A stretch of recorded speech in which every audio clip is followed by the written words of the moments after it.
The ledger weighs about 2 kilograms, give or take depending on humidity. It is 22 centimeters wide, 31 centimeters tall, and 4 centimeters thick when closed, which it almost never is when I am working.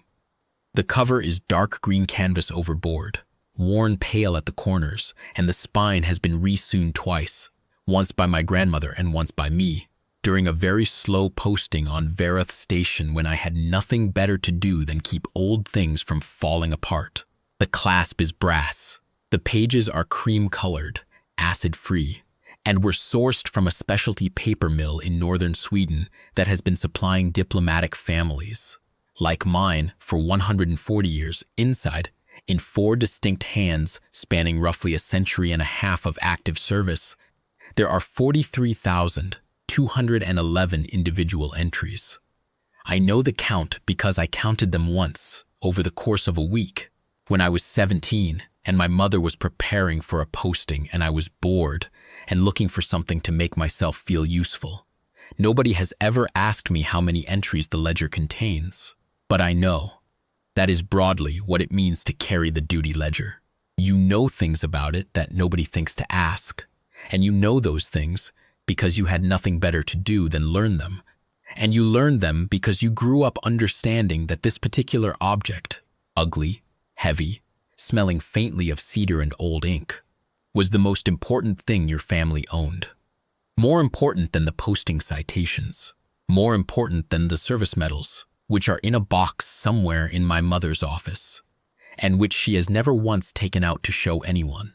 More important than the formal portrait of my great-great-grandmother in her junior aide's sash, which hangs in the entry hall of my parents' house, and which none of us look at anymore, because we have looked at it so many times that we simply see it the way you see a window or a chair. The ledger is the job, everything else is furniture.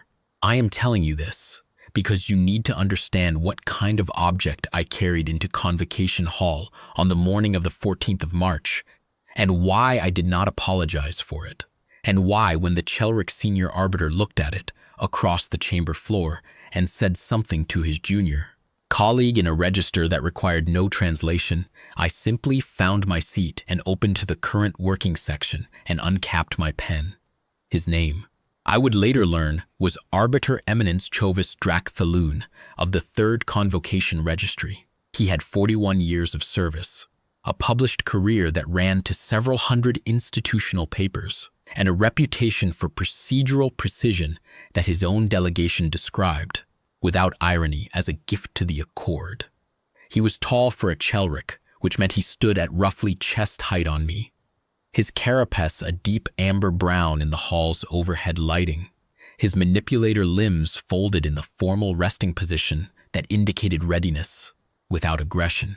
He wore the gray and gold tabard of his registry office. He had, I would estimate, never carried a handwritten notebook in a professional capacity in his life. He looked at my ledger the way you look at an animal that has wandered into a formal dinner, not with hostility, just with the specific, polite confusion of someone trying to work out what category of problem this is and whether it requires immediate attention. I found my seat.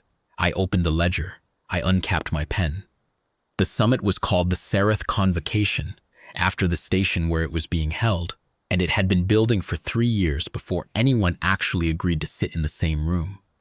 The core dispute, I will simplify, because the full architecture of it would take longer to explain than the summit itself took to resolve, involved a section of contested boundary, space in the outer Vereth corridor, a stretch of transit lanes and resource survey rights that had been claimed, counterclaimed, annotated, disputed, and re-annotated by 4 different parties across roughly 90 years of intermittent negotiation. The parties were the Chelric Compact, the Searle Cooperative, the Human Diplomatic Service, and a small independent station collective called the Orvith Assembly, who had been sitting quietly in the overlap zone for 60 years, and who, frankly, had more legitimate claim to the space than anyone else in the room, but whose paperwork was in such a state that they had needed 3 years just to find a representation advocate willing to take the case. I should say something about the station itself, because context matters in these things. Sereth Station was a mid-tier transit hub, not large, not particularly well appointed, staffed by about 400 permanent residents and accommodating at any given time another 100 or so in transit. The convocation facilities occupied a dedicated wing on the third ring, built for exactly this kind of purpose. A long chamber with a curved table and good acoustic damping, and enough terminal access points along walls that every delegation could run their own archive queries without competing for bandwidth.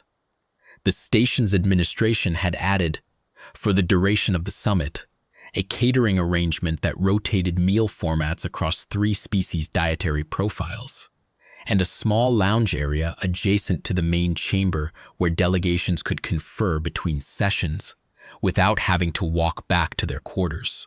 The station smelled of recycled air and the particular synthetic clean smell of orbital station maintenance fluids that you either get used to or you don't.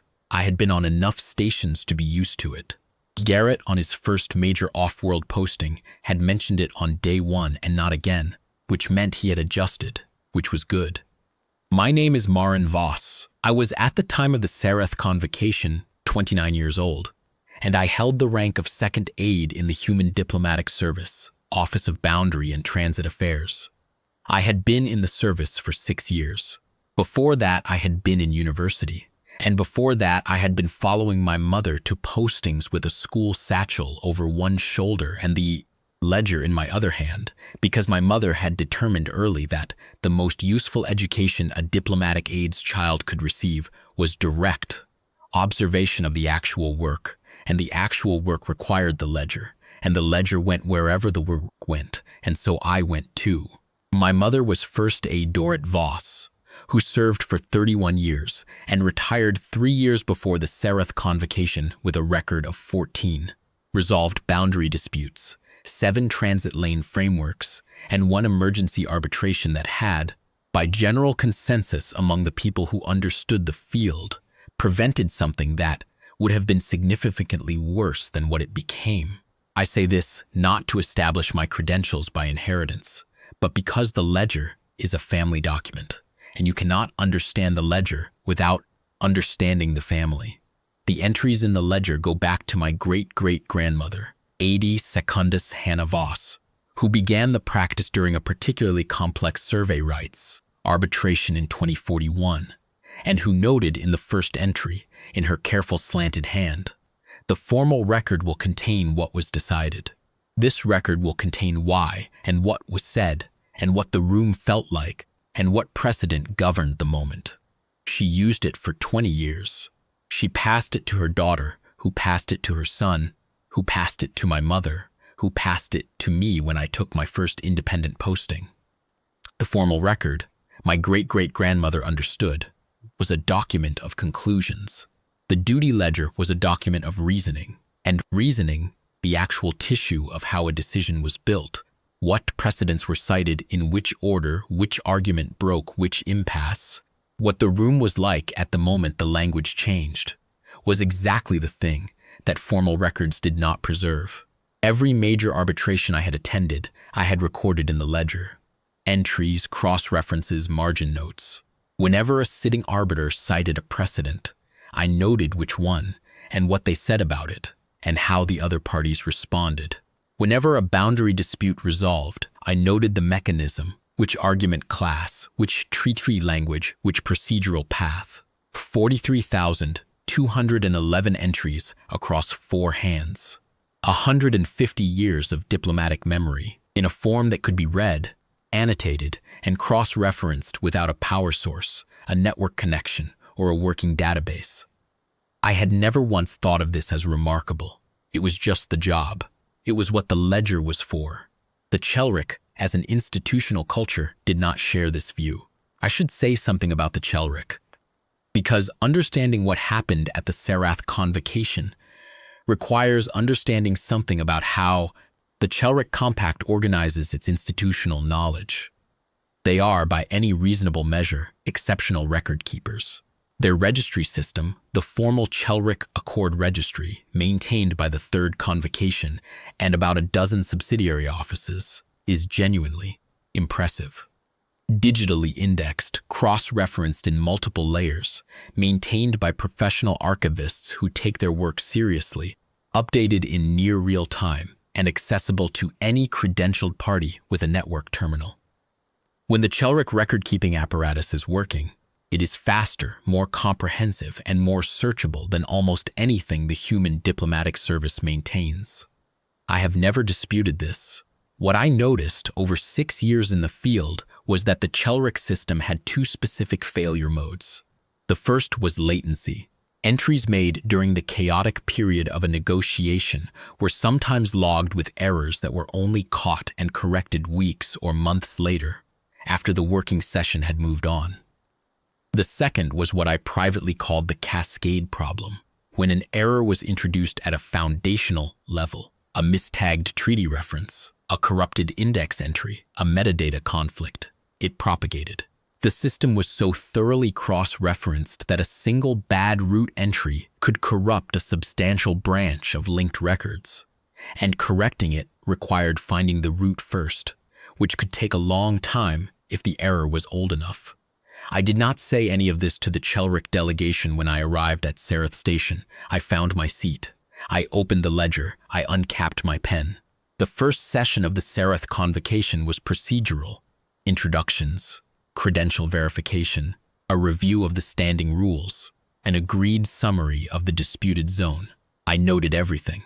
The Chelric delegation had 3 members: Arbiter Eminence Drak Thelun, his junior colleague Arbiter Veth San, younger, his carapace still carrying the pale patina of relative inexperience, and a registry clerk named Hareth, whose job, as far as I could determine, was to interface with the delegation's terminal and pull records on request. They worked quickly and smoothly. Harath in particular was good, fast on the terminal, organized, pulling references with the practiced efficiency of someone who had done this hundreds of times. The Searle Cooperative had 2 delegates, neither of whose names I will butcher here, and a documentation specialist who operated a portable archive terminal and who occasionally conferred with the Chelric clerk in the way that 2 professionals from the same general field will sometimes trade acknowledgments of shared competence. The Orvith Assembly had their advocate, a human named Tevesh Orlan, who had the slightly haunted look of someone who had recently reviewed 60 years of station paperwork in a compressed time frame, and who spent the first session with a stylus in one hand and a very large cup of something, caffeinated in the other.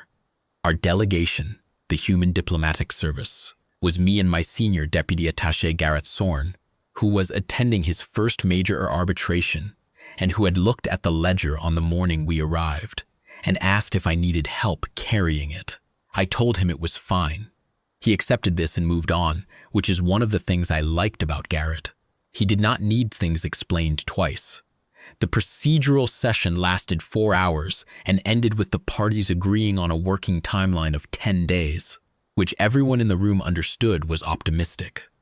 I noted the timeline, the agreed rules of procedure, the 3 points of dispute that had been flagged as primary, and a short cross-reference to a similar 3-point framework from a 2089 transit, arbitration in the outer Searle zone that my mother had attended as a junior aide and had noted in the ledger in some detail. The parallel was not exact, but the procedural architecture was similar enough to be worth noting. Nobody asked what I was writing. This was normal. In my experience, nobody in a formal arbitration session asks an aide what they are writing because the assumption is that the aide is writing something routine and functional, and the assumption is correct. And the correct things to be interested in are the principles and the chamber record, and the terminal displays showing the certified archive references. An aide with a notebook is part of the furniture of the room. I had been part of the furniture of many rooms. I did not mind it. The second session, the following morning, was where the procedural objection was filed.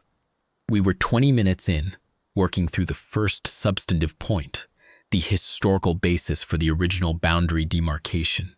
When Arbiter Eminence Drakthilin paused, mid-sentence, looked across the chamber at my ledger, and addressed the convocation chair in a tone that was impeccably civil and clearly had been prepared in advance. He said, in the formal register of Chelric Accord procedure, that the third convocation registry wished to enter a procedural note regarding the documentation practices of the human delegation. He said that the human delegation's aide appeared to be maintaining a handwritten personal record rather than a certified Accord registered digital archive. He said that the Chelric Compact respected all parties' internal documentation practices, but wished it to be formally noted that any handwritten personal notation could not, under Article 14 of the Accord Registry Protocols, be admitted as evidentiary record in a formal convocation proceeding. He said this not with hostility, but with the even, careful tone of someone performing a professional duty, and he sat back with the precise posture of a person who has made a correct procedural point and knows it. The convocation chair, a surreal mediator named Kel Verath, who had the patient look of someone who had been chairing difficult sessions for a long time, noted the objection for the record and turned to me. I said, "Noted, the ledger is my working record. It is not being offered as evidentiary material." Drakthelen inclined his head fractionally. The objection was logged. We moved on. Garrett passed me a small note, folded once. I opened it under the table. It said, "He's not wrong, technically." I wrote back, "I know. It doesn't matter." I folded it and tucked it under the corner of my notebook. Garrett read it, nodded once, and we both looked back at the chamber floor. The morning session covered the historical demarcation question. The Chelric registry system performed as expected. Hurath pulled records smoothly. Cross-references appeared on the chamber's shared display with the Chelric Accord timestamp and certification mark, and Drakthelen moved through his party's position with the methodical precision of someone working from a very well-organized brief. Every reference he cited came up on the shared display within seconds of him naming it. Every citation carried a chain of linked instruments beneath it. Tap once to expand, tap again to see the full text. It was genuinely good. I noted it, because you note what is good as well as what is not. The Searle delegates matched them, also from certified digital sources, though their citation chains were slightly less deep, 2 or 3 links compared to the Chelric's 4 or 5. The Searle documentation specialist caught this too. I saw her make a note on her terminal. The Orvith assembly was less well served. Tavesh Orlin worked from a combination of certified documents and a substantial stack of printed materials that had clearly been produced under time, pressure, and he occasionally had to sort through them for longer than was comfortable for everyone watching. To his credit, he never lost his place. He had organized the stack with dividers and a labeling system, and when he found what he needed, he found it with the focused certainty of a man who had been living inside these documents for months. I wrote in the ledger. I noted the specific claims being made, the treaty language being cited, and the gaps I could see between what each party's documentation could support and what their argument was actually requiring. I noted where the Chelric certified archive was strong, which was most places, and I noted in a smaller hand in the margin the places where the references Drakthaloon was citing were conclusions without visible reasoning. Not because I thought this was dishonest. I did not think it was dishonest. I thought it was a structural property of a system that had been built to preserve outcomes, not process. After the morning session, we broke for a meal interval. I took my tea to the small lounge and sat near the window. The view was of the station's external docking arm and a strip of open space with 2 transports visible in the distance, and I read back the section of the ledger covering the 2 prior arbitrations in the Verath corridor region that my mother had attended. I was looking for the shape of the problem rather than the answer to it, because at that stage I did not yet know exactly what the problem was going to be, only that it was going to be a precedent problem, and that precedent problems in this zone had a specific texture to them. Veth-san came in at one point and got a beverage from the station service unit and left without saying anything, which was correct procedure during a recess. He glanced at the ledger as he passed, the way people glance at objects they find slightly unusual but not alarming. I noted the glance because I note things. By the end of the second session, the historical demarcation question had been extensively documented and not resolved. This was normal. Resolution was not going to come from documentation volume. It was going to come from precedent, specifically from finding a prior case in which a similar overlapping claim structure had been resolved under accord procedure and using that resolution as the framework for this one. That was how boundary arbitrations worked. You didn't win by proving your data was right. You won by showing that the room had already agreed at some prior point on what to do when the data looked like this. I noted this in the ledger. I noted the specific shape of the precedent problem. Overlapping claim, multiple parties, survey rights versus transit rights in the same zone, at least two parties with partial but not complete certified documentation. I noted the 3 prior cases I could think of offhand that had similar structures, with ledger page references. I drew a small margin diagram, not because diagrams are formally useful in arbitration, but because I think better when I can see the shape of a problem, and my mother taught me that. The evening of the second day, I ate dinner with Garrett in the station canteen, which served a rotating selection of meal formats for the various delegations and which had, on that particular evening, something that was advertised as lamb stew and was on testing a reasonable approximation of it. Garrett had a glass of something local, and I had tea, and we reviewed the day in the way you review a day when you are 2 professionals who understand the job and don't need to be sentimental about it. The precedent gap is going to be the problem, Garrett said. Yes. Drakthelan knows it too. Yes. He'll file for a registry extension. Try to get more time to search the certified archive. Probably. Garrett looked at his glass. Do we have anything in? He nodded at the ledger which was on the table beside my tea, because I am constitutionally incapable of leaving it in my quarters during an active arbitration. Possibly, I said. I need to read back. He accepted this, and we finished dinner, and I went back to my quarters and read back. I will tell you what I was looking for, because this is the part that matters. The precedent gap in the Sarath convocation was specific. The disputed boundary zone had been subject to an informal survey rights arrangement in the period roughly between 2078 and 2091, before the formal accord registration of the zone had been completed. During that period, the parties operating in the zone, primarily the Chelric Compact and the Orvith Assembly's predecessor collective, had operated under a series of provisional agreements that were, technically, pre-accord and therefore in a gray zone regarding their standing as precedent under current registry protocol.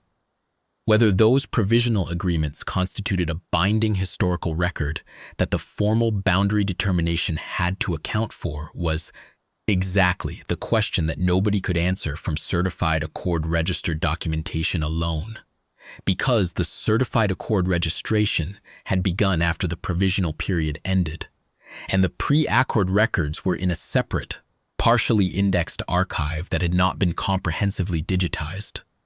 The Chelric Certified Archive had entries covering this period, but they were formal entries, conclusions, registered claims, filed instruments. They did not contain the reasoning. They did not contain the negotiating record of how the provisional agreements had been built, what each party had conceded, what language had been used to define the scope of survey rights at that specific moment in time. Without the reasoning, you could read the conclusions and reach opposite interpretations depending on what you wanted them to mean, and both interpretations would be defensible, which was how you got 90 years of unresolved dispute. My great-great-grandmother had attended the 2081 Provisional Agreement session. She had been a junior aide then, attending in a support capacity, and she had written 16 pages in the ledger. Her handwriting was small and careful, with marginal annotations in a slightly larger hand that she had added sometime later. I had always assumed during a subsequent posting when she had occasion to cross-reference it. The 16 pages covered the shape of the argument, the specific language that had been proposed and rejected and modified, the final agreed text, and the reasoning behind each clause. And this was the thing I was looking for. A cross-reference she had made to a prior arbitration from 2064 that had established the framework for how provisional agreements were to be treated under what would eventually become a court protocol. I had read these pages before.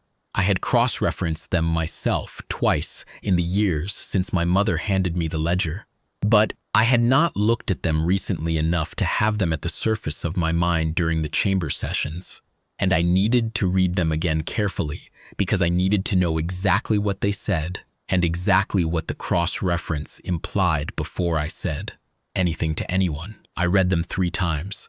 I made notes in the current working section. I went to sleep at a reasonable hour.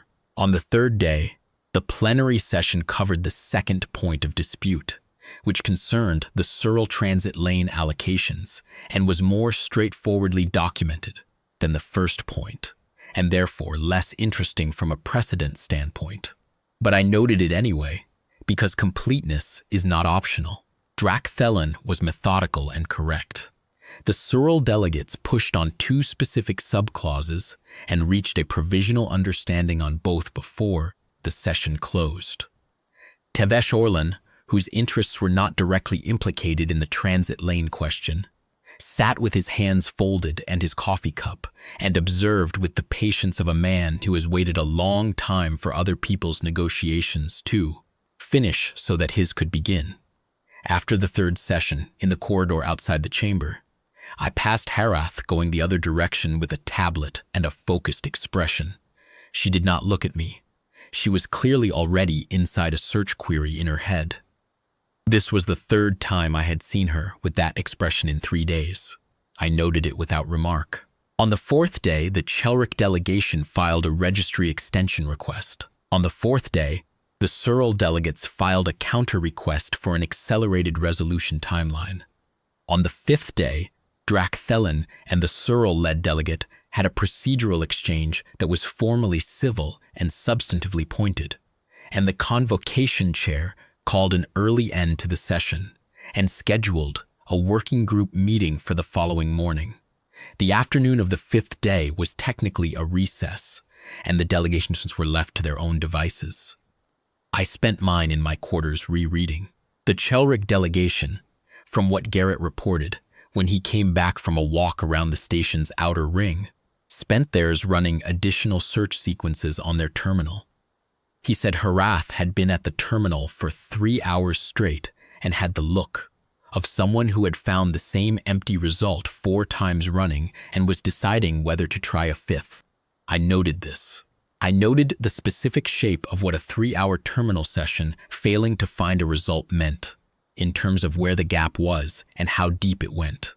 I noted which branch of the Chelrick archive was being searched, based on what Garrett had been able to observe from a conversational distance, and I cross-referenced it against the section of the ledger covering the provisional period.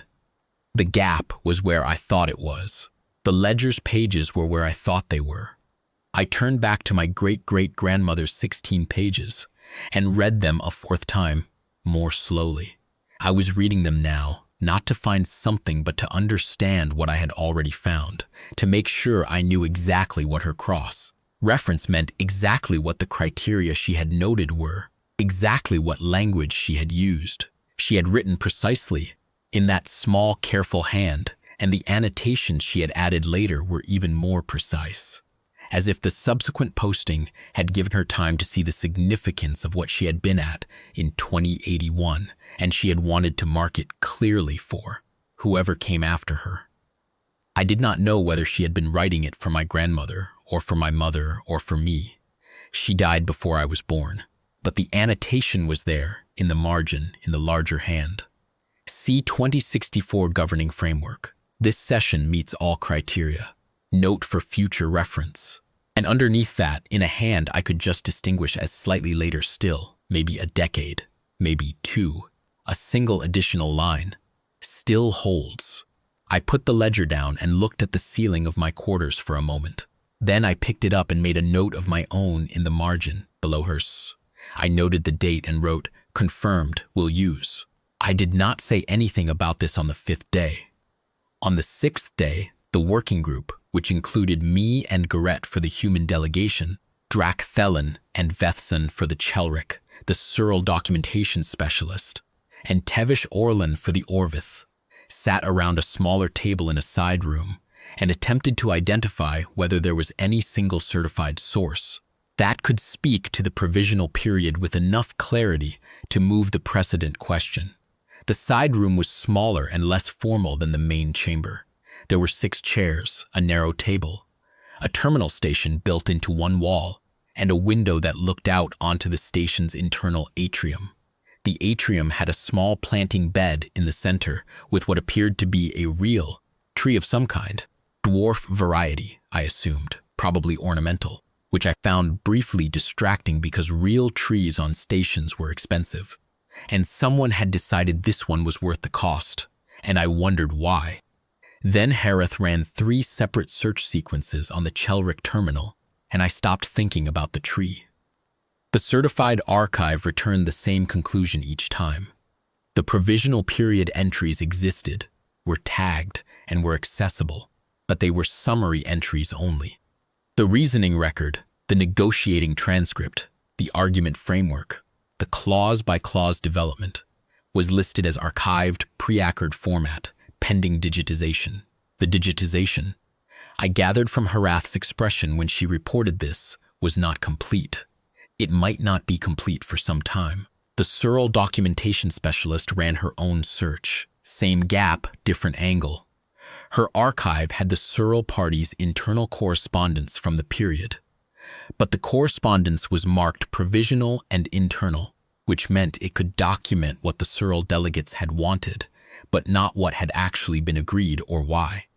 Tevesh Orlan said, with the tone of a man who had recently survived 60 years of station paperwork and was not particularly surprised by anything anymore, that the Orvith Assembly's predecessor collective had maintained records from the provisional period, but that those records were in a format that predated 3 subsequent archiving standards, and that extracting usable content from them would require a specialist and probably several weeks.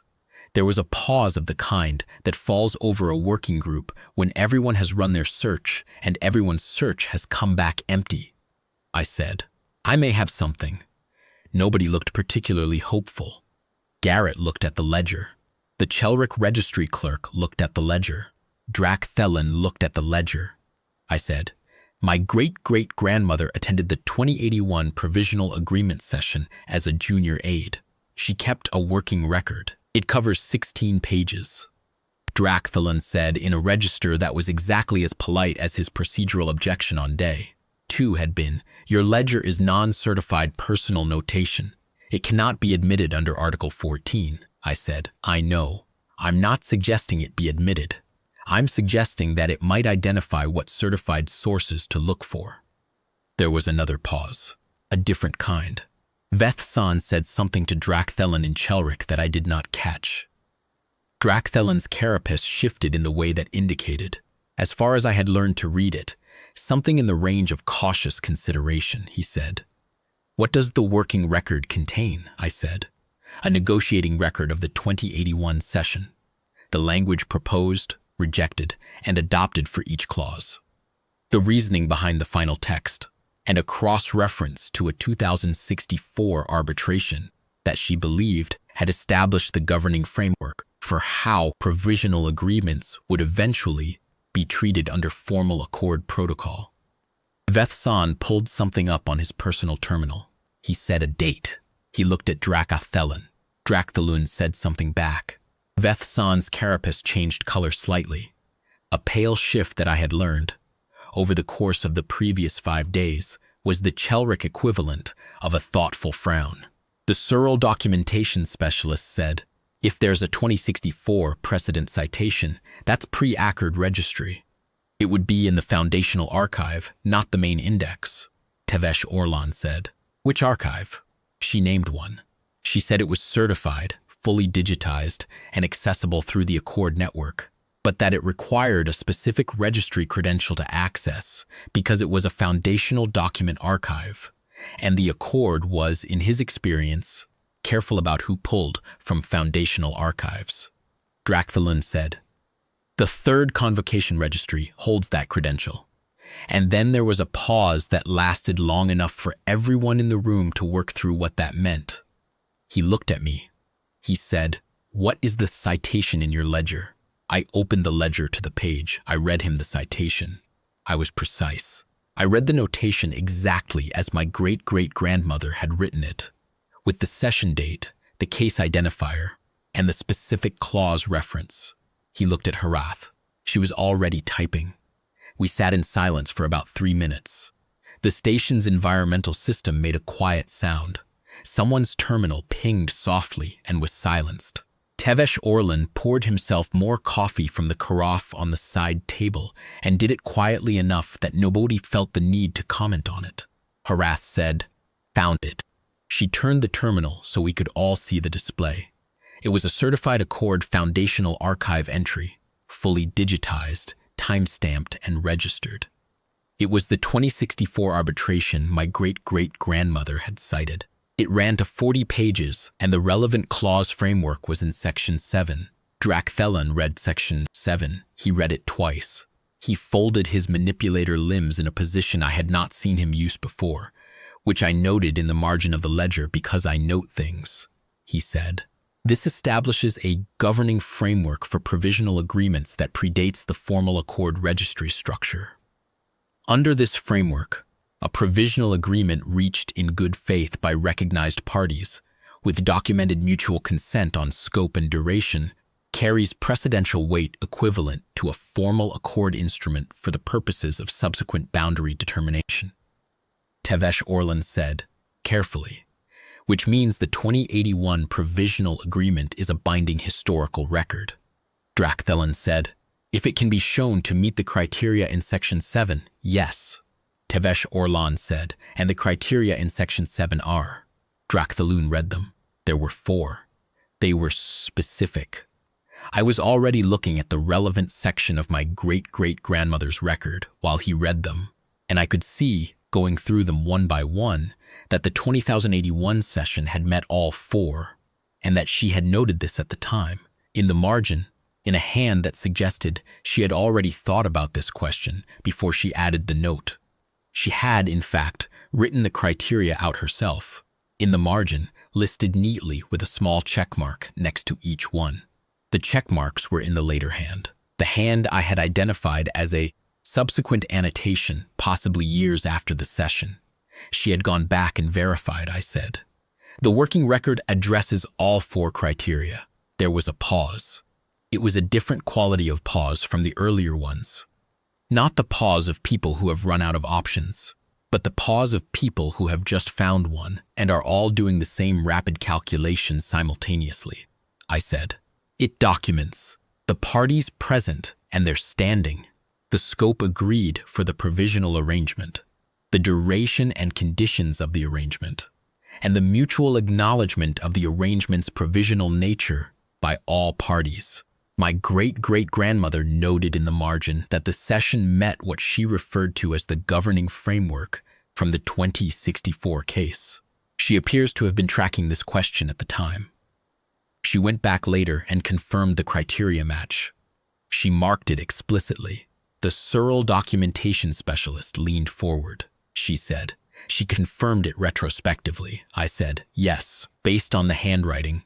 I believe she revisited these pages during a subsequent posting, probably several years later. She added the annotation at that time." Drachthelin said, "Your great-great-grandmother was tracking a precedent framework established 17 years before the session she was attending." I said, "She was a thorough aide." He was quiet for a moment, then he said, "May I see the pages?" I turned the ledger and slid it across the table. He read for a long time. He was careful about it. He held the ledger with both manipulator limbs, not just one, which I took as an indication of some respect for the object, and he read the 16 pages without hurrying. And he read the marginal annotations and the cross-reference notation, and the small diagram my great-great-grandmother had drawn to illustrate the clause structure of the final agreed text. He passed it to Vethsan, who also read it.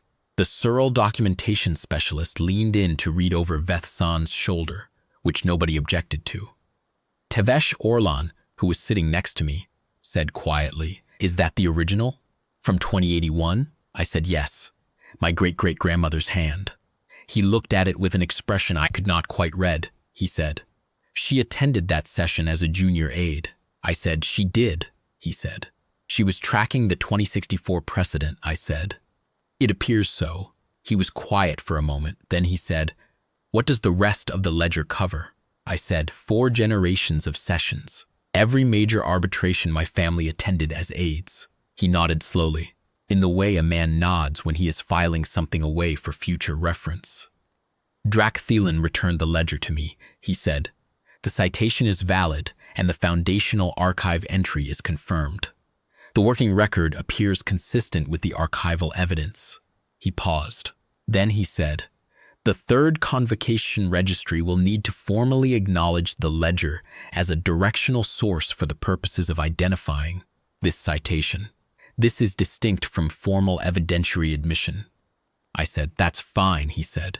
"It will be noted in the working group record." I said, "That's also fine," he said.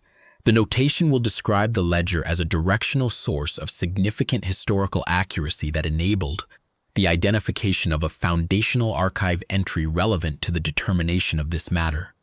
I said, "That's more than fine."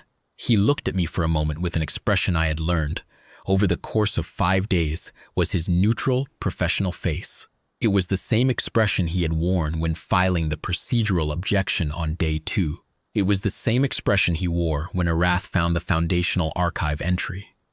It was, I was beginning to understand, simply his face when he was working and things were going correctly. He said, "Your family has maintained this record for how long?" I said, 151 years, approximately." He said, "Continuously." I said, "Continuously." He looked at the ledger. He said, "In an analog format." I said, "Paper and ink, yes." He was quiet for 3 seconds. I counted, because I count things. Then he said, "It cannot be corrupted by a database indexing error." I said, "No," he said, "or a network interruption."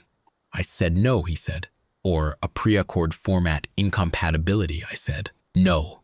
He looked at the ledger for another moment. He said, in a tone that was neither approving nor disapproving, simply precise, "It is a remarkably robust storage method for the type of information it contains." I said, "My great-great-grandmother thought so." He made a small movement with his foremost manipulator limb that I had not seen him make before. I noted it. I was not sure what it meant. I added a small question mark next to the note. The working group broke for the afternoon. The following 2 days were consumed by the formal citation of the foundational archive entry in the plenary session, the structured review of the 2081 provisional agreement against the 4 criteria, and the procedural work of building the framework for a resolution that all parties could accept. It was careful, detailed, professional work, and it went at the pace that careful, detailed professional work always goes, which is to say, methodically, with occasional pauses to verify a specific point, and with the particular productive quality lay of a room where everyone has accepted the same premise and is now working toward the same conclusion. Drac Thielen was at his best in this phase.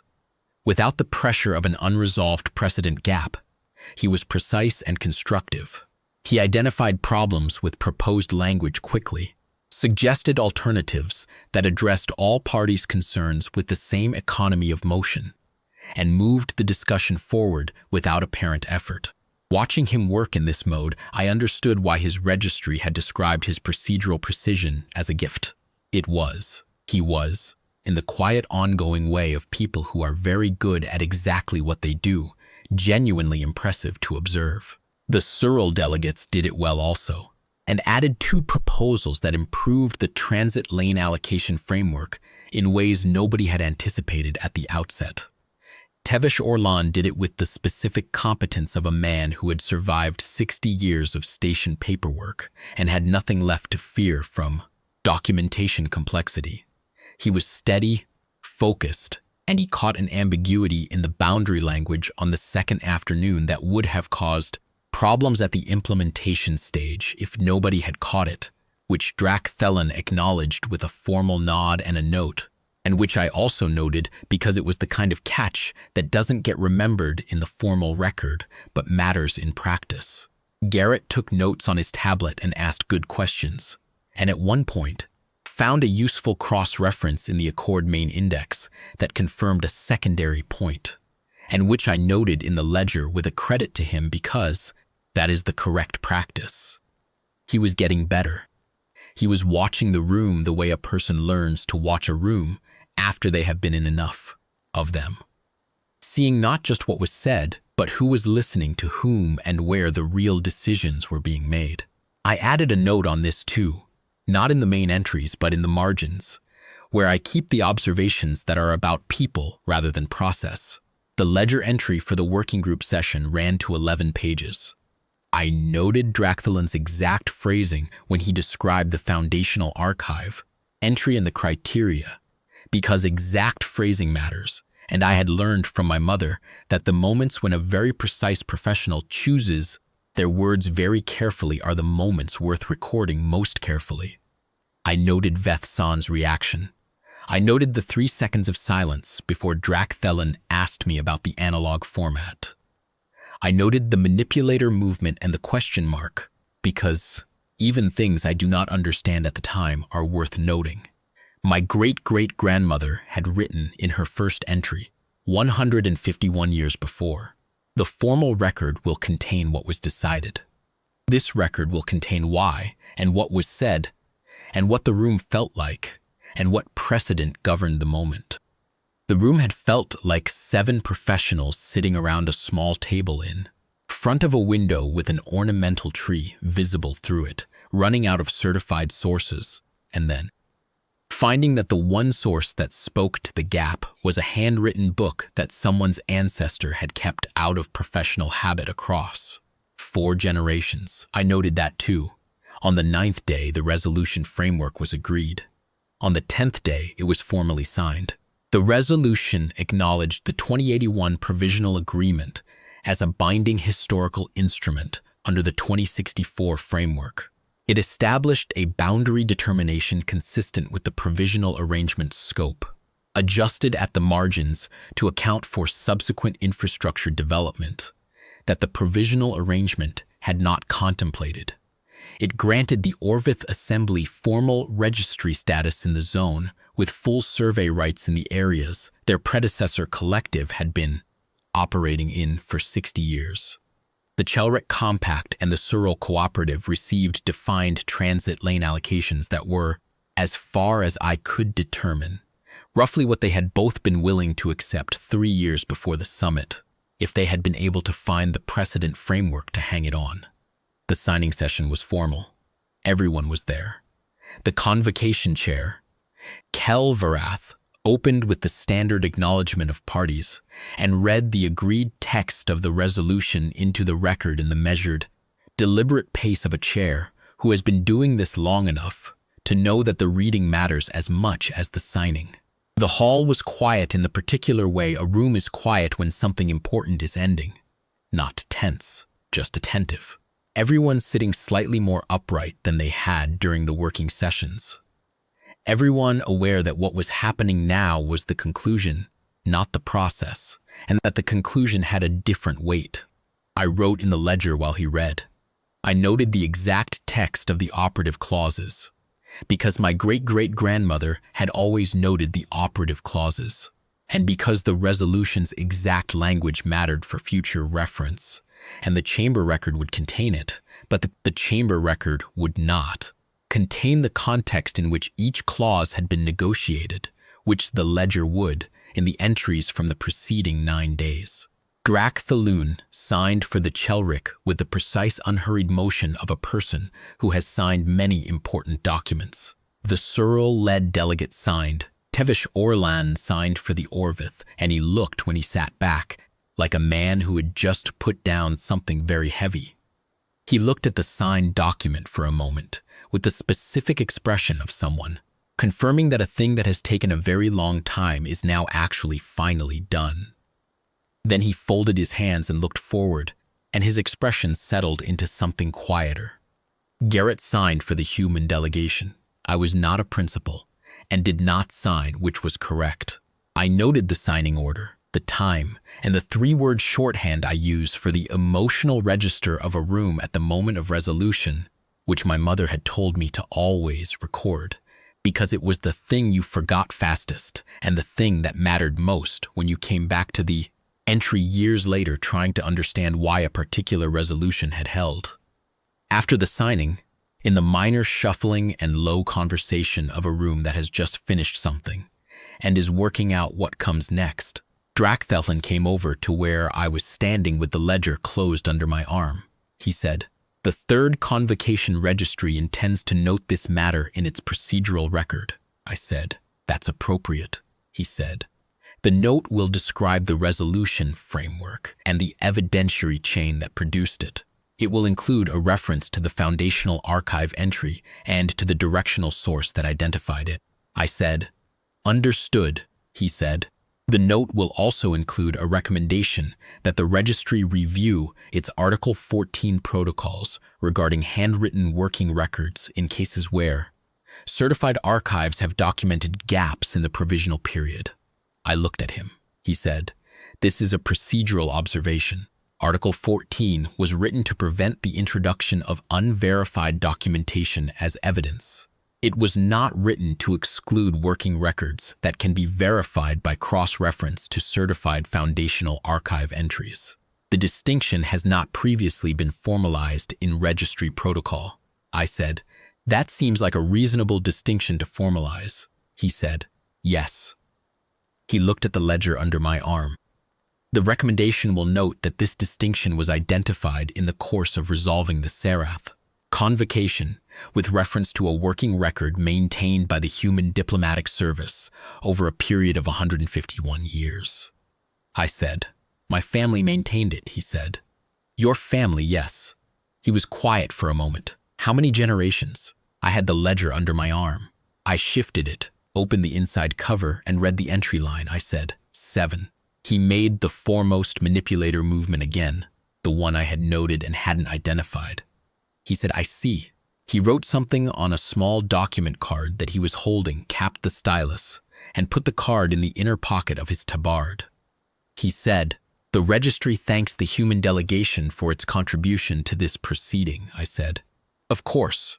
He inclined his head in the fractional way he had inclined it on day 2 when he filed the procedural objection. Then he turned and walked back to his delegation. Garrett appeared at my elbow. He looked at where Dracthelin had been standing. He said, "What was that?" I said. "He's updating his protocols." Garrett looked at the ledger. He said, "Because of the ledger," I said. "Because of the gap his system couldn't fill." He thought about this for a moment. He said, "He filed a procedural objection against it on day 2. I said, "He did." He said, "And now he's recommending a protocol revision because of it." I said, "That's what he said." Garrett was quiet for a moment. Then he said, "How long did it take him to come around to that?" I said, "About 7 days," he said. "That's pretty fast, actually, for a protocol revision." I thought about this. I said, "He's a thorough arbiter." Garrett accepted this and went to get his coat. I closed the ledger, engaged the brass clasp, and tucked it under my arm. The signing dinner was that evening, in the station's main assembly room, which had been laid with a long table and a variety of food formats appropriate to the several species present. I ate something that was approximately chicken and drank tea, and talked with Tevesh Orlan about the Orvith Assembly's plans for the zone now that they had formal registry status, which he described with the specific quiet joy of a man who had been doing something entirely on the strength of determination and historical accident for 60 years, and had just been told it was officially allowed. He was going to need to file about 40 documents in the next 3 months, he said. Formal registry establishment, survey right activation, infrastructure declarations, and updated collective charter. He said this not with dread, but with the tone of a man who has been doing informal paperwork for decades and has recently discovered that formal paperwork is structurally the same work but with better standing. I said that if he needed guidance on the Accord registry filing sequence, the Office of Boundary and Transit Affairs had a standard reference document and I could have it sent. He said that would be useful. I made a note to send it. He asked how long I had been with the diplomatic service. I told him. He asked if I had been on many of these. I told him roughly how many. He said, looking at the ledger on the table. And you bring that to all of them, I said. It comes with the roll. He said, it came with your family, I said. The roll came with the family, yes, approximately. He thought about this. He said, do you ever find that it makes other people uncomfortable? The ledger. Being the person who writes everything down, I said. Sometimes, usually early in a posting, people who have not worked with a diplomatic aide before are occasionally uncertain about what gets noted. He said, what do you tell them? I said, I tell them I note what's useful. They usually accept that. He nodded. He said, it was useful here, I said. It was. He was quiet for a moment. Then he said, I am going to note that in our assembly's record, the seraph convocation and the role the ledger played. For our own documentation, I said. That seems appropriate, he said. We're going to need to build better records now that we have formal status. We've been operating on institutional memory and informal notes for 60 years. That's fine when you're provisional.